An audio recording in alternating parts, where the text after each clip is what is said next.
প্রশ্ন, তিনি বলেছেন ছেলের বয়স 10 বছর, একটু বেশি দুষ্ট। মা অনেক চেষ্টা করে তার সাথে ধৈর্য রাখতে, কিন্তু ইদানিং কিছুতে তার সম্ভব হচ্ছে না। প্রায় সময় মা ধৈর্যহারা হয়ে রাগারাগি করতে হচ্ছে।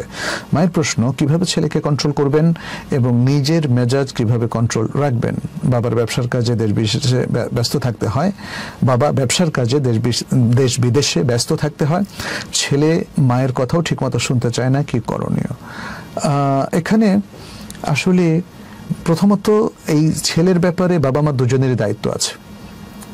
বাবা যেহেতু ব্যস্ত থাকে, তাহলে মা ঘরের এই দায়িত্বগুলো একটু সতর্কতার সাথে পালন করবেন।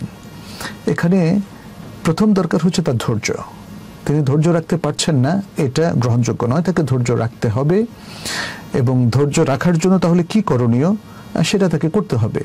তিনি আল্লাহর উপর তাওয়াক্কুল রাখবেন, আল্লাহর কাছে দোয়া করবেন এবং বিশ্বাস করবেন যে আল্লাহর কাছে তিনি তার সন্তানের জন্য যে দোয়া করছেন, আল্লাহ ইনশাআল্লাহ সেটা কবুল করবেন এবং তার সন্তানকে এবং তাকে সাহায্য করবেন। এটা প্রথম কথা।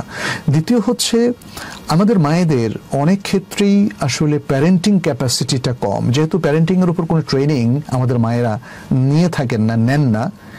আমি প্রসঙ্গক্রমে বলতে চাই যে আমাদের তাইবা একাডেমি প্যারেন্টিংয়ের উপর 2টো কোর্স অফার করতে যাচ্ছে এবং খুব সহজেই সেটা শুরু হবে, আপনারা এনরোল করতে পারেন।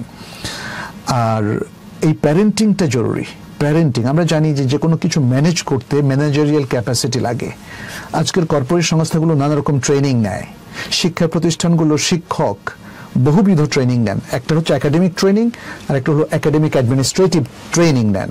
কারণ এগুলো যদি না নেন, তাহলে তিনি সুন্দর করে গুছিয়ে কাজ করতে পারবেন না, তিনি তার সে লক্ষ্যে পৌঁছতে পারবেন না। তাহলে একটা ফ্যামিলির মধ্যে, বিশেষ করে ফ্যামিলিটা যদি একটু বড় হয়, তাহলে এই ফ্যামিলির বাচ্চার পড়াশোনাটাকে কিভাবে আপনি ম্যানেজ করবেন, আপনার ক্যাপাসিটি বিল্ড আপ করতে হবে।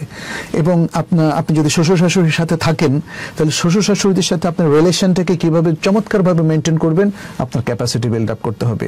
আপনার সাথে যদি অনেক সন্তানরা থাকে, তাহলে সন্তানদের সাথে আপনার রিলেশন কিভাবে ম্যানেজ করবেন, আপনাকে আসলে সেই ক্যাপাসিটি বিল্ড আপ করতে হবে।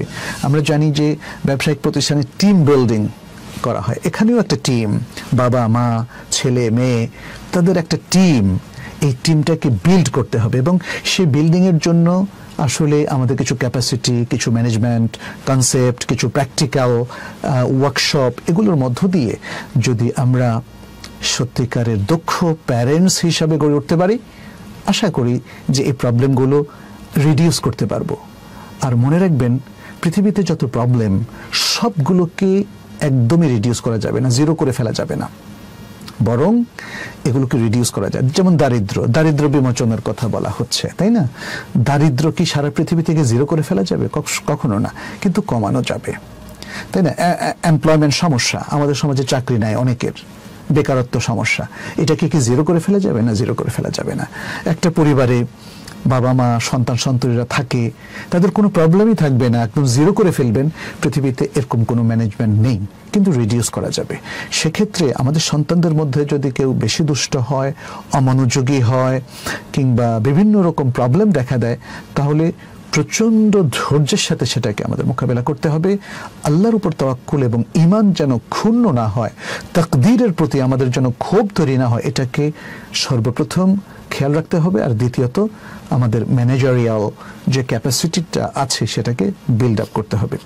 এবং এভাবেই আমরা যদি কাজ করতে পারি, তাহলে ইনশাআল্লাহ আশা করি যে এই যে বোন প্রশ্ন করেছেন, তার মতো আরও যারা আছেন, তাদের প্রত্যেকেরই হয়তো এই যে সমস্যাটা কিংবা দুশ্চিন্তা, টেনশন, সেটা দূর হতে পারে এবং তারা হয়তো তাদের এই দুষ্ট সন্তানদেরকে সবচেয়ে দক্ষ মানুষ হিসাবে গড়ে তুলতে পারে। ইনশাআল্লাহ দোয়া করছি, আল্লাহ যেন আমাদের সবাইকে তৌফিক দান করেন।